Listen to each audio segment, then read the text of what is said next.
एक बार की बात है, भगवान शिव और माता पार्वती धरती पर भ्रमण करने हेतु निकले। भ्रमण करते करते वो अमरावती नाम के एक नगर में पहुंचे। वहां उन्हें भगवान शिव का एक भव्य मंदिर दिखाई दिया। दोनों ने वहीं विश्राम करने का निर्णय लिया। विश्राम करने के बाद माता पार्वती भगवान शिवशंकर से बोली, भगवान विश्राम तो बहुत हो गया, चलो चौसर खेलते हैं। जब माता पार्वती और भोलेनाथ चौसर खेल रहे थे तभी वहां मंदिर का पुजारी आया। पुजारी को देख माता पार्वती बोली, पुजारी जी आप बहुत ज्ञानी लगते हो, आपको क्या लगता है कि कौन जीतेगा? पुजारी बोला, माता पार्वती भोलेनाथ देवों के देव है, अवश्य वही जीतेंगे। लेकिन ऐसा हुआ नहीं और माता पार्वती जीत गई और भगवान शिव चौसर के खेल में हार गए। माता पार्वती पुजारी पर बहुत क्रोधित हो गई और बोली, है पुजारी आपने झूठ बोला कि भोलेनाथ जीतेंगे, लेकिन वो हार गए। इतना कहकर माता पार्वती ने पुजारी को कोढ़ी होने का श्राप दे दिया और भोलेनाथ और माता पार्वती मंदिर से चले गए। बेचारा पुजारी कोढ़ी होकर दर दर की ठोकर खाने लगा। अमरावती के राजा को जब पता चला कि मंदिर का पुजारी कोढ़ी हो गया है तो राजा ने पुजारी को मंदिर से निकाल दिया। पुजारी मंदिर की सीढ़ियों पर ही बैठकर भगवान शिव की स्तुति करने लगा।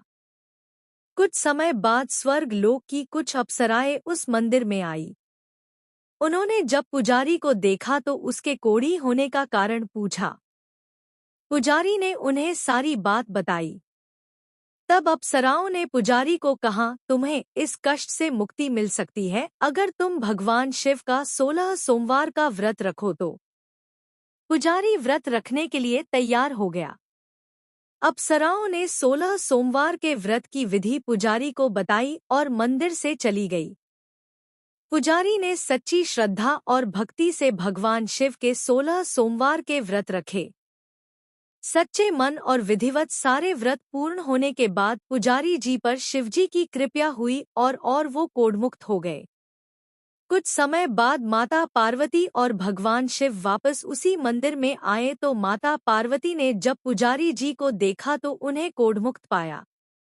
माता पार्वती ने पुजारी से पूछा, हे पुजारी तुम्हें मेरे दिए हुए श्राप से कैसे मुक्ति मिली?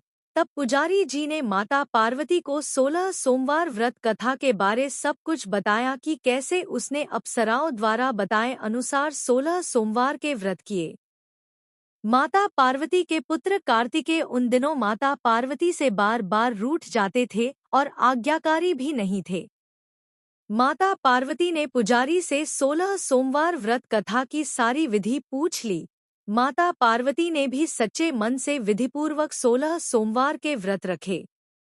फलस्वरूप कार्तिकेय माता पार्वती के पास आ गए और रूठना बंद करके आज्ञाकारी हो गए। माता पार्वती ने कार्तिकेय को 16 सोमवार व्रत कथा सुनाई और कहा कि सच्ची निष्ठा से सोमवार के 16 व्रत रखने से ही तुम्हारा हृदय परिवर्तन हुआ है। कार्तिकेय भी अपने एक घनिष्ठ मित्र ब्रह्मदत्त से बिछड़ने के कारण बहुत परेशान थे।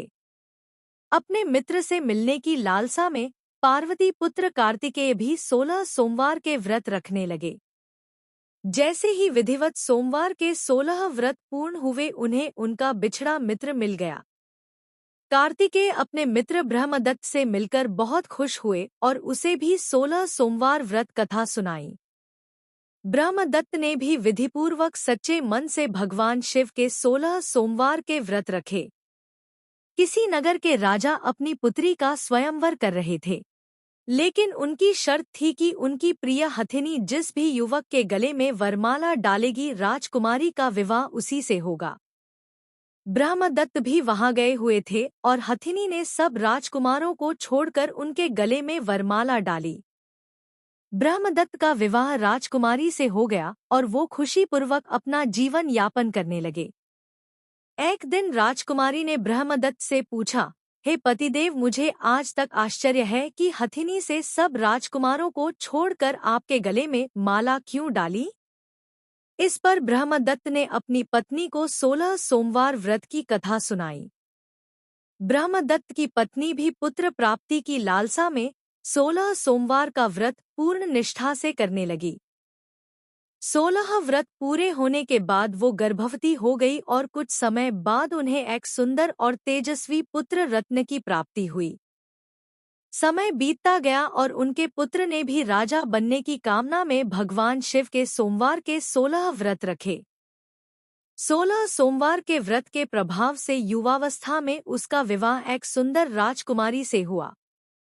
विवाह के कुछ समय बाद बूढ़े राजा की मृत्यु हो गई और ब्रह्मदत्त का बेटा राजा बन गया।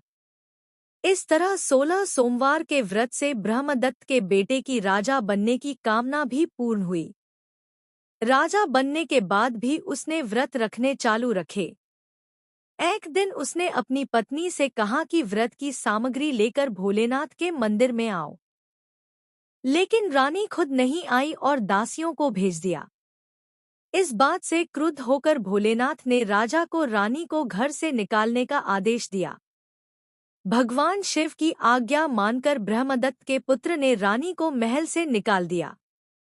रानी महल से निकाले जाने के बाद दर दर भटकने लगी और अपनी गलती का पश्चाताप करने लगी।